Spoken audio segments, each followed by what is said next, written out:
Hello everyone and welcome back to another episode of Red Raptor Writes. I know, it's been a while. My upload schedule has been all over the place to say the least, but I'm back.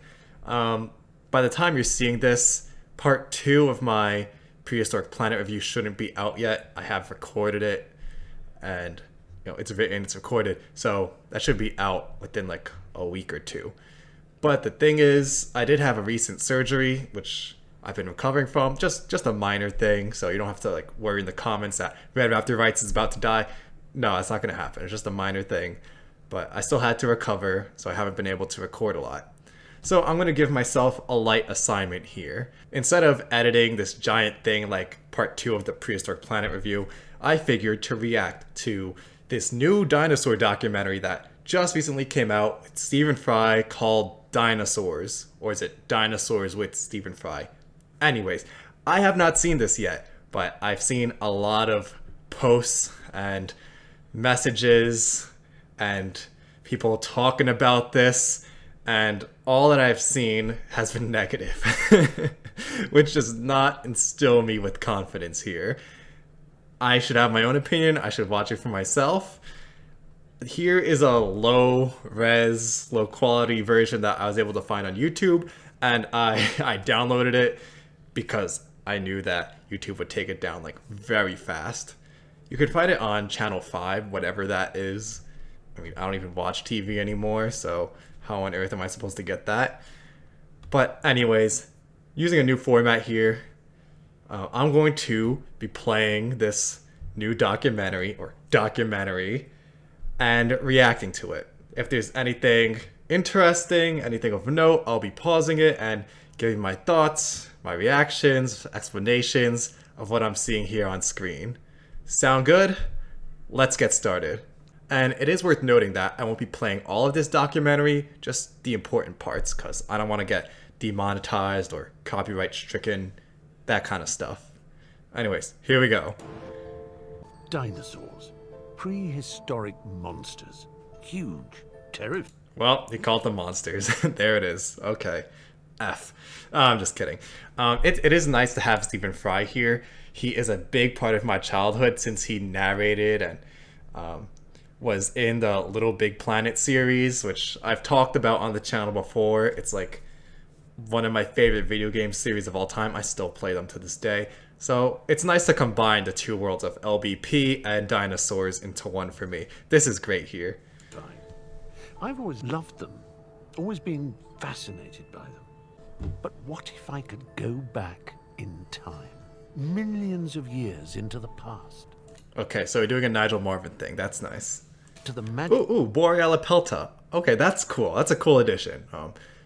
Beautifully preserved specimen, like 1 in a million specimen. Magical, dangerous world they lived in. Oh, you can just pull up here? By the way, Stephen Fry, you can go see a dinosaur pretty much the moment you step outside, because birds are considered dinosaurs. Well, birds are dinosaurs. They're descendants of theropod dinosaurs, which makes them theropod dinosaurs. So this whole premise is already pretty faulty. Thanks. Imagine being able to explore their world and move with them. Just step outside, please. Or go to the zoo if you want like a big one or a cool one.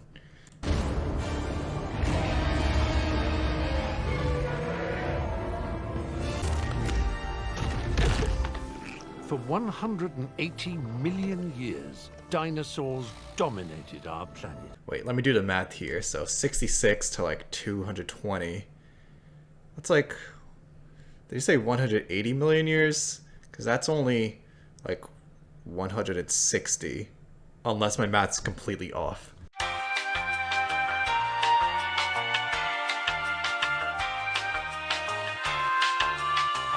I'm going to be transported back to the different eras of these awe-inspiring creatures. Hey, don't do that. It is nice to see. Okay, this hasn't gone like full 2000s crazy documentary with scaly raptors or anything. They do have feathery raptors. The dinosaurs seem somewhat up to date. I don't have any complaints yet on that front. With the help of experts and the latest scientific discoveries from our time... Oh, we're gonna see a bullwhipping Diplodocus, aren't we? I think that's been debunked at this point. It would just break its own tail. ...put their power and strength to the test. Unravel their remarkable story from... No. A Triceratops running headfirst into a tree? No. This was tested in The Truth About Killer Dinosaurs, and I think that was showing a test done with the Triceratops head skull model, ramming it into something. It could not ram its head into things like a rhinoceros at full speed and slam into it. No, it would just break its own face. Until their ultimate demise, wiped from the... Ooh, whoa. What was that? Wait, hold on. Let me see that.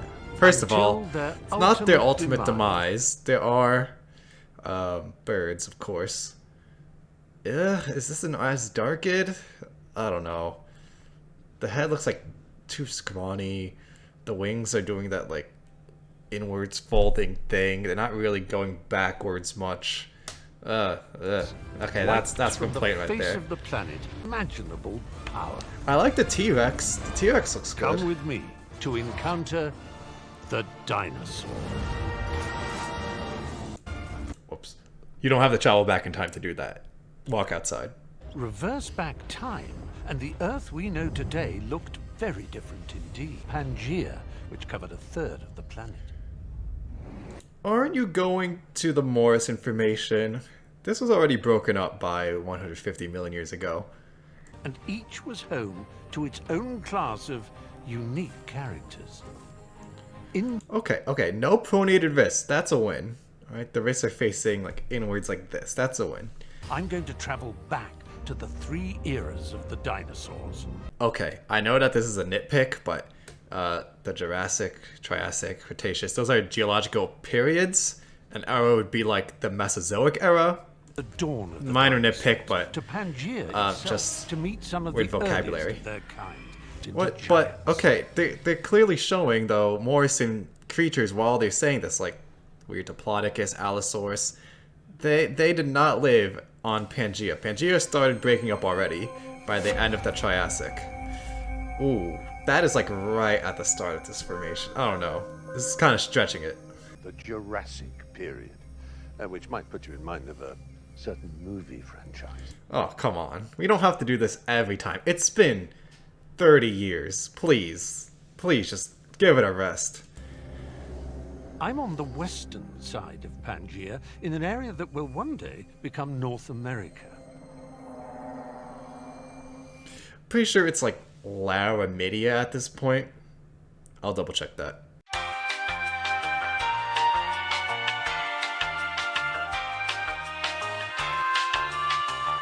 But there are no flowers. They haven't evolved yet. And no grass. Those are true. Probably by the early Cretaceous, you'll start seeing more diversity. Around 155 million years ago, saw the arrival of one of the most... This is like an obvious green screen. Like some of the worst green screen I've seen in a while. iconic dinosaurs. Indeed, one of the largest animals ever to walk the earth. One eternity later. Are you gonna tell us what this animal is? I mean, I've seen it posts already. I know it's Diplodocus, but come on, tell me. Tell me. This is Diplodocus. Okay, finally, there we go. I don't know, what is wrong with its face? It looks like it got attacked by the Joker and he used like Joker serum to make it constantly smiling and laughing. It's just so ugly. And it kind of looks wrong too. She's, female. The Plodicids had like a vacuum cleaner shaped mouth. I'll show a picture on screen. Not this. Not this. But she is absolutely massive. And from tail to nose, 26 meters. That's like 3 double-decker buses. Okay, that's not a bad estimate. It's a pretty good estimate for length. Only longer. Diplodocus was just one of 250 species that thrived during the Jurassic. We know about... Oh, whoops. Sorry. Diplodocus isn't a species. Diplodocus is a genus. the species would be Diplodocus carnegie or Diplodocus hallorum. Diplodocus itself, genus. There was Archaeopteryx, a small feathered meat eater and ancestor of today's See, that's a very nice design here. Sorry, my mouse is going a little crazy. My table's tilted. Good design. I like it. birds.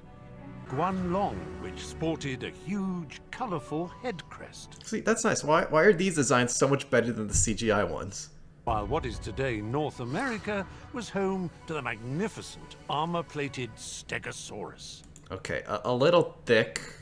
The spine is kind of acrocanthosaurus-y. But other than that, it's looking good.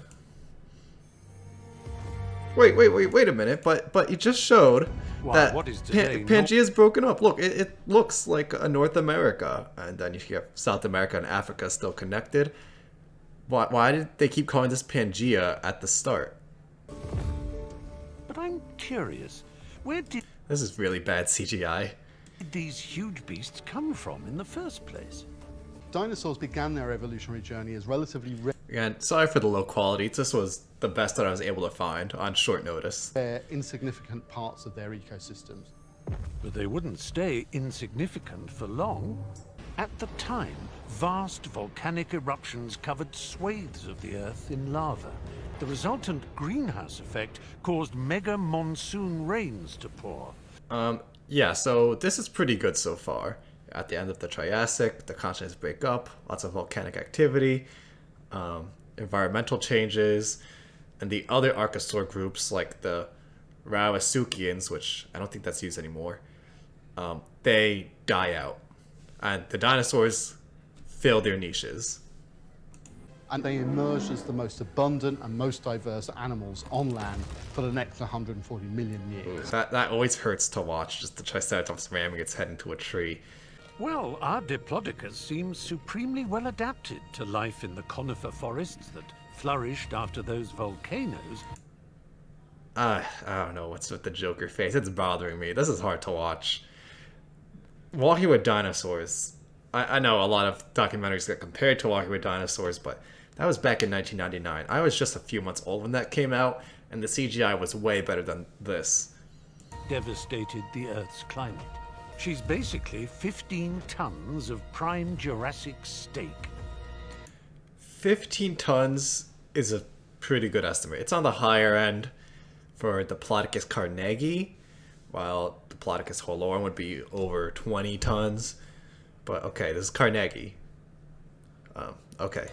Go do your steel thing, Carnegie. Offer to buy the Philippines. You know. Love to take a bite. Ooh, okay.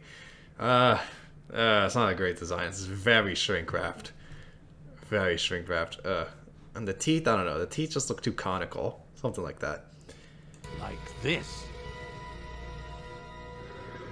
Oh my goodness, that green screen is horrible. Oh my gosh. How is this the final product that they came up with? Why does Prehistoric Park did the same concept way earlier? It looks so much better. This is horrible. It's like This is an Allosaurus, one of the Yeah, I get that. deadliest predators of the Jurassic. Kind Okay. of T-Rex of the period. Okay, we don't need to compare everything to T-Rex, but man, ooh, this is a rough Allosaurus too. The shrink wrapping is just weird. It looks like there's a stick up its butt the way it's walking. Well, up its cloaca, I guess. Longer than a pickup truck and weighs in at 2.5 tons. But Pretty decent. I guess 2 tons would be a better estimate. I'll give it to him. I'll give it to him. unlike our 4-footed Diplodocus, this scary monster goes around Monster? on Well, it's just an animal. It's not a monster. And it looks like he might have found a target in our Diplodocus over there. Wait, isn't the premise that Stephen Fry is going back in time to see these animals? Then why is he like standing next to an Allosaurus and it just doesn't acknowledge him? Is there some like thing where he's just a non-physical but spiritual presence there, or is he like actually there? Like Nigel Marvin, when he goes back and chased by dinosaurs in Prehistoric Park, he's actually there and he has to worry about the predators that are there. Here, I mean, Stephen Fry's about to pet an Allosaurus. Well, now, Oh, this that green could screen. turn out to be ugly. I've traveled back in time to a magic This looks so bad. It looks like a Teletubbies Full of episode. mysterious Sorry, world. I know that's not what I'm supposed to be to an commenting era on, when but dinosaurs man. were evolving into giants. by the way, Stephen Fry, please, Little Big Planet 4, give it to us already. I want it so badly. Just give me Little Big Planet 4. I don't want another Sackboy This game. I don't want to amazing keep playing place Dreams. is Just what today you give me LBP4, man. I know you don't make these decisions. Sony does, but yo, get in contact with them. Be like, hey, LBP4, let's get this done. know better as North America. So, how can an Allosaurus take on a Diplodocus? What's it got in its armory? Well, that's a good question, and maybe it would go for like juveniles, weaker individuals, so it doesn't get itself killed during a fight. But let's see what explanation they go for. Oh, Jim Edseni, Allosaurus Jim Edseni. Is this the Big L specimen? Paleobiologist Stefan Lautenschlager has been studying its That's a beautiful name, and I'm not just pausing it to be annoying. I'm pausing it a lot so that I don't get copyright strucken. Similar to a steak knife and ideally suited to cut through flesh through muscle fiber. Okay, so this is good information so far. We're doing a good job. But the most recent cutting-edge research into its massive head reveals a problem. The simulation here shows Okay, cutting edge research. I have seen this. This has been spoiled for me. I haven't watched the scene, but I know what they're about to say, and it's cutting edge. Allosaurus had a very soft bite, generating a force of just under 800 pounds per Ew, what is that skull and the musculature? That looks like a Resident Evil villain, not a dinosaur with muscles on it. square inch. Okay. The T-Rex skull is a little bit better, but still kind of gross. Like, what's this giant bump on the nose? What am I looking at here? Oh, Generating a force of just under 800 pounds per square inch, compared to over 13,000 for the ultimate. okay. Oh, one more problem. What is with the teeth in the jaw bones, in the bones here? It looks like a crocodile where the teeth are jagged and sticking out. No, they should be in like nice sockets. They shouldn't be like poking out. Oh my gosh, this is horrible. This is horrendous. I can't even look at this. Other problems. They show it as T-Rex. It should be T dot period lowercase Rex. Not this pop culture nonsense here. Why do you call it T-Rex and then just Allosaurus? Why don't you just say Tyrannosaurus or Allosaurus fragilis or A fragilis or Jim Edseni, whatever you're looking at. The big Al specimen was used in so these bite force calculations to push the myth that they're about to portray. That wasn't even a fully grown individual. It was a subadult. So you can't really make a comparison of a subadult of one animal to a fully grown other animal. There must be some other feature to make this dinosaur a successful killer. we see here That's jaw is extending. no, and stop it. That's a good skull. Why can't they just use that skull? That's so much better. What Stefan's controversial new research reveals is that those weak... New research. It could open its mouth to an incredible 79 degrees. So Allosaurus would open its mouth wide and slash down on its prey with its upper jaw like a meat cleaver. Allosaurus had never seen such bullshit before. There it is. They officially claimed it. The axe bite. I'm sure they're going to show more of this, but this has been debunked over and over again. This is just one of those hypotheses that it shows up, it sounds cool, and then it catches on. It catches on even though that it's just complete nonsense. It's one of those pop science things. It's been shown. I mean, go watch Your Dinosaurs Are Wrong. They give a good example of this. If you're trying to eat prey and trying to smack down on it, your lower jaw is gonna keep smacking down on it first. You're just gonna get in the way of yourself. It's not a very efficient way to do things. You'll just keep smacking your lower jaw, hurting yourself, give yourself an infection, and then you won't be able to eat, and then you'll die. It clearly was not built for that purpose. Maybe it was made to, like, grab prey and then the strong neck muscles pull it back, ripping out a bunch of flesh. Maybe that was what it was doing. Not axe bite. Perhaps Don't backing do away that axe and bite. waiting for its victim to weaken or die. And I love how it's like new cutting edge science, but this was shown 12 years ago in Planet Dinosaur. Even a couple months in Spinosaurus terms can make a whole difference, but 12 years? That's far from cutting edge. I wonder if I can get close enough to check out that jaw in action. Why not? Why can't you get close enough? I mean, you're standing right next to it anyways. It doesn't even care that you're there. It's a bit like a snake when it's about to swallow its prey. Don't even compare it to snakes. Snakes are completely different morphology. I'm not even gonna get into it. It's such a different animal with such a different type of skull. No, stop it, Stephen Fry. Can it really use the top half of that jaw to hack away at the much larger No. Diplodocus? No, it cannot. His team built a set of robo-jaws to test how Allosaurus attacked. The serrated metal teeth hack away huge chunks of melon, leaving the lower jaw totally clear of the prey. What? But you already started the lower jaw under it, so all you have to do is go like that. That's it. That's all you made.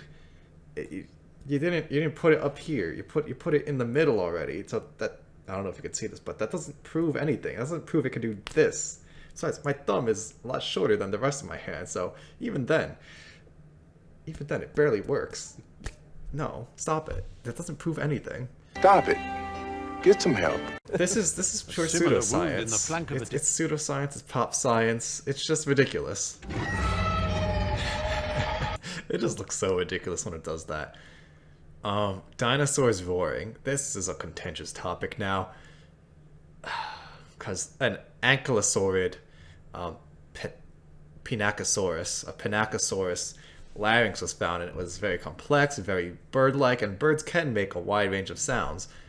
But let's not jump the gun on that, because birds still use their syrinx, which has yet to be found in any non-avian dinosaur. So we don't quite know yet to what extent the larynx was used to make sounds and exactly what kind of sounds it made. So for the time being, I'll still say that this is pretty unrealistic of a call for an Allosaurus to make. Dr. Susie Maidment to help shed light on how the attack might go down. How are they getting back in time? We don't know how they do this. They just kind of show up in this scene. What? At least in Prehistoric Park, you at least see that they have a time machine and everything. They just show up here. Now that I think about it, how did they show up in Chased by Dinosaurs? I don't remember. Well, battle might soon be joined, but how does a docile Dumbo like a Diplodocus... This is horrible green screen. I can't even... I don't know. I don't know what they were doing. This is so bad. This is like in those 80s movies where you can see the lines around them. Well, I think primarily by just being really enormous. So this is an animal that's maybe 30 or 40 tons. What? Up onto its hind limbs and then actually use this claw as some sort of defensive structure. And of course the tail is another thing that it might have used. One of the things you ought to look out for, a bit like a horse, is going... Though yes, I think from what I've seen that it is possible for Diplodocus to reel up in its hind limbs. behind it, because this huge tail can thrash around. It could kill a human, obviously. Yes, it can kill a human, but it would also break its own tail. So what does that accomplish for Diplodocus? So your general feeling is that maybe this Diplodocus being a full-grown adult... Oh, that face. That face. I do like that the Diplodocus is eating the ferns and the low to mid-level foliage in the environment.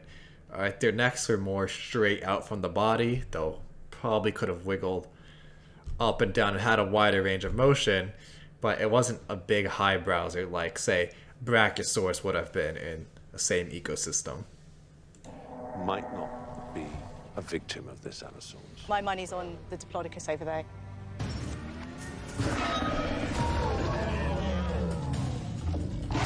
Okay, so we're at the action bit.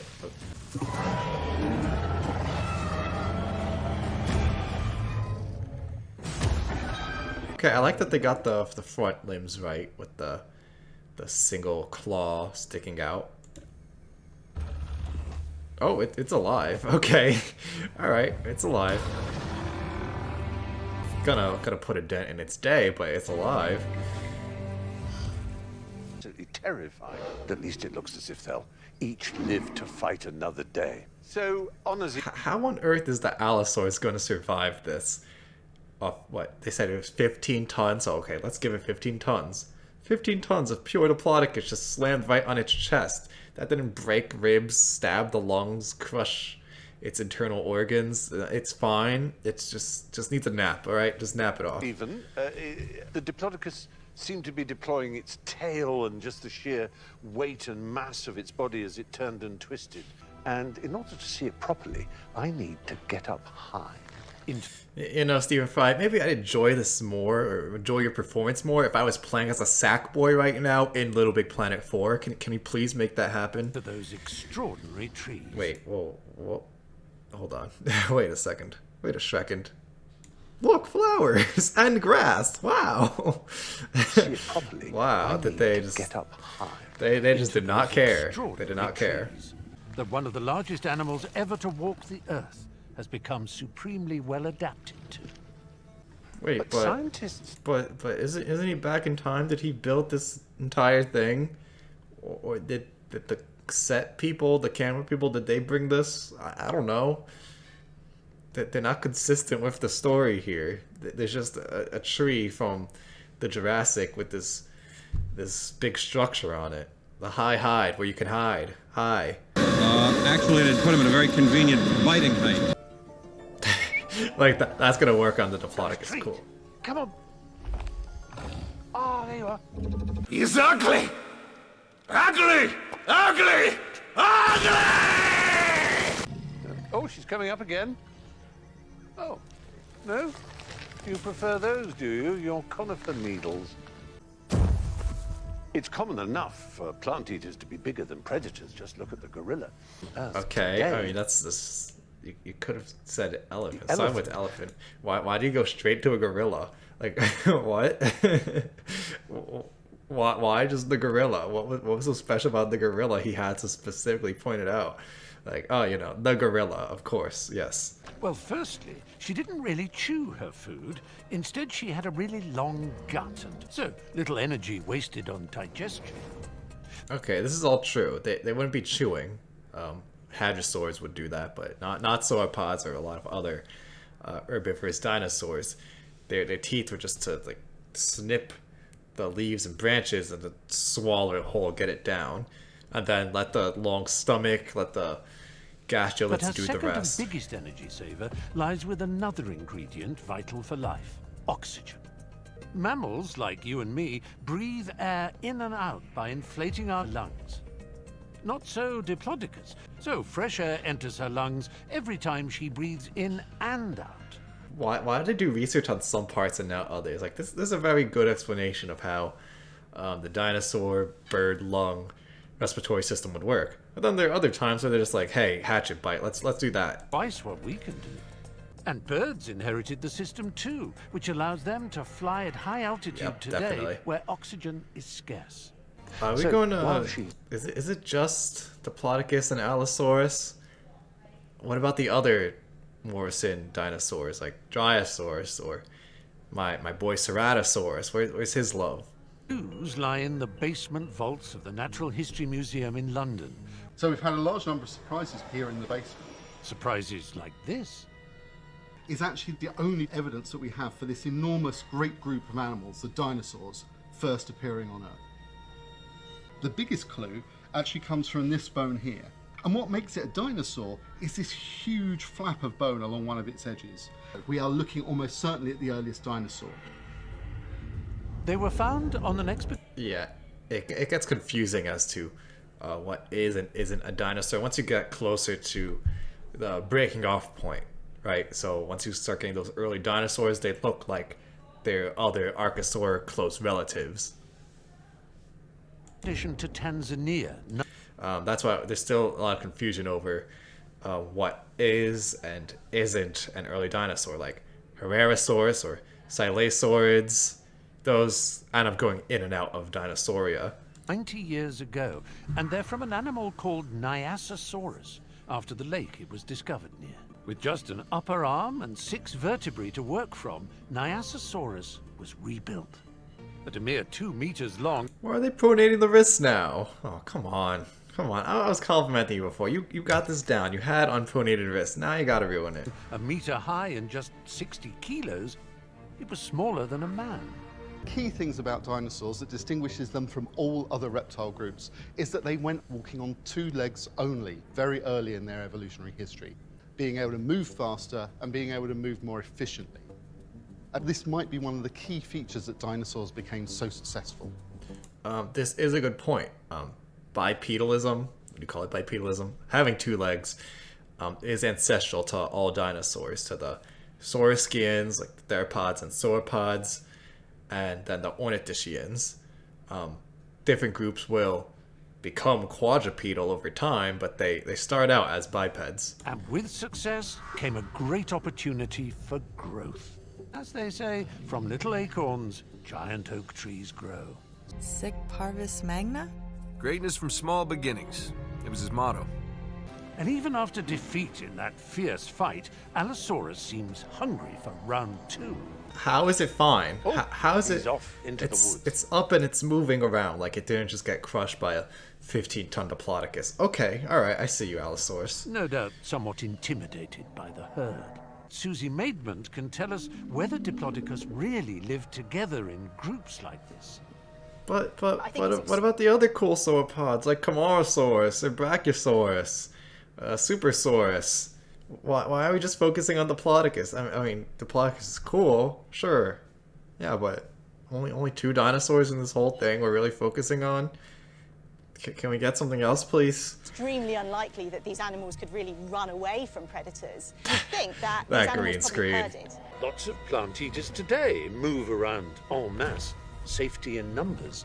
Yeah, and interestingly enough, sauropods like Diplodocus probably lived in groups based on their age, so they would be with animals of similar age.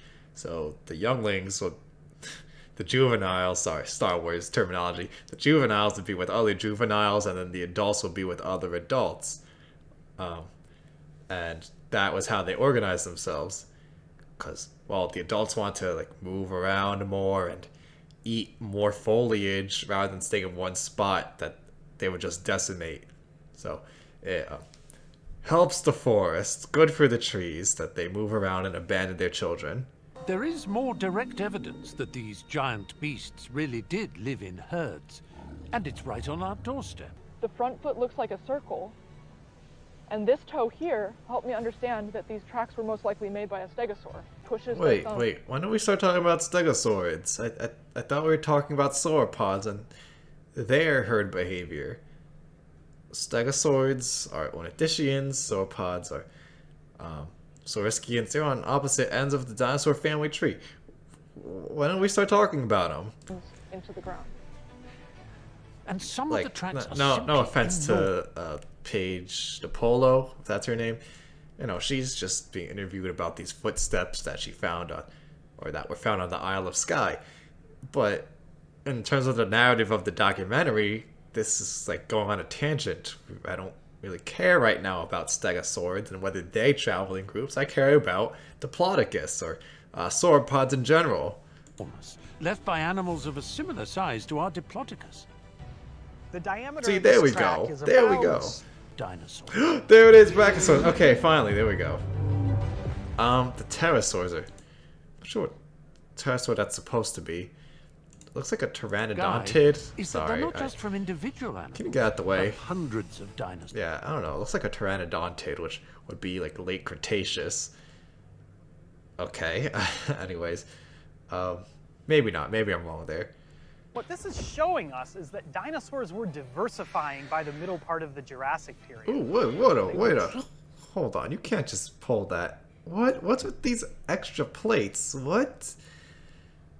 This looks like... Was it Ark? I think like Ark, where it's just the dinosaurs just have so much extra stuff on them to make themselves look cool. What's with all this extra row of plates in front of the... What? I don't know. By the middle part of the Jurassic... Oh, and speaking of Ark, I didn't read because I didn't want to spoil the show for myself, but I saw that designs from Ark may have been stolen in this show. I don't know which ones those are. I've never played Ark. I watched friends play it, but only for like a few minutes before we did something else. So I wouldn't know. They were truly spreading around the world, diversifying, and becoming the dominant animals on land. Well, dang, that is so bad. That's so bad. Couldn't they go on actual sets or something? Like in other shows. Like I keep bringing up other shows, but yeah, they film on actual sets and then just impose the dinosaurs on them. I'm not a special effects expert, but I imagine that's how it's done.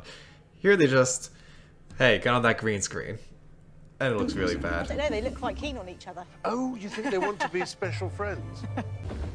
We know that there are other animals that use their tails to signal. For example, peacocks. That is an interesting idea, social signaling with the tail. I can buy it. It seems plausible. I also heard that if they were moving in herds, then they would just use their tails to feel for each other, rather than wasting energy and time turning their necks and heads around to look behind them. There are different ideas for this. And of course, birds are the direct descendants of dinosaurs. So they may have been used to impress the ear as well. In a okay, so we're gonna do the whole bullwhip idea, where they create supersonic sounds. All right, maybe might just make themselves deaf, but is being recreated to test a rather controversial theory. They're using high-speed cameras at over 6,000 frames per second to capture the action. It's going, and whack. That's the point right there when it does that quick little snapping motion.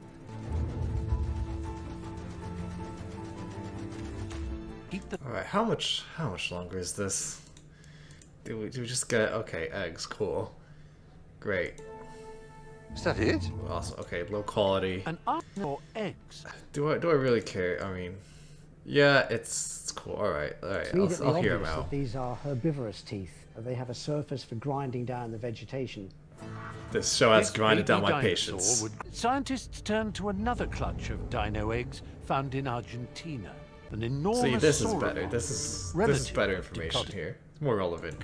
Most likely, similar to modern-day turtles, they would lay huge numbers of eggs and then just leave them. See, yeah, this is supported for sauropods.